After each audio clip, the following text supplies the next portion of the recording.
Assalamualaikum murid-murid. Waalaikumsalam Muallimah. Cepat masuk. Hari ni Muallimah nak tunjuk sesuatu yang menarik dekat murid-murid dalam kelas kita ni. Wow. Okey, cuba tengok skrin ni. Hari ni kita nak belajar pasal barang-barang yang ada kat rumah kita. Ada baldi, ada cermin. Jom kita sebut dalam bahasa Arab. Wah, besarnya baldi hijau ni. Adib, cuba awak beritahu kawan-kawan, apa nama benda ni dalam bahasa Arab? Hadza dalwun. Maksudnya, ini baldi.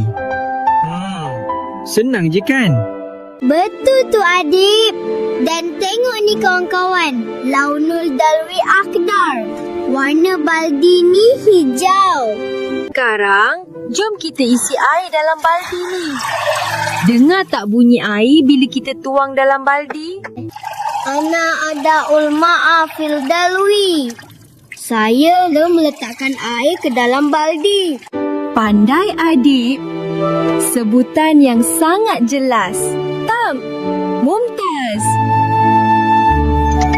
Okey, seterusnya kita tengok benda ni pula. Hana suka sangat kalau nampak benda ni. Ha. Hehe, betul tu Muallimah. Tilka mir'atun. Itu sebuah cermin. Cermin ni bersih betul. Boleh nampak muka Hana yang ceria hari ni. Selalunya cermin ni ada kat mana ya? Al-mir'atu fil hammam.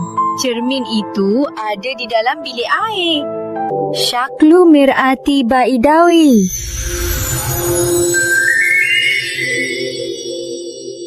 Alhamdulillah, hari ni kita dah belajar pasal dalwun dan mir'atun din. Yeay, semua memang hebat.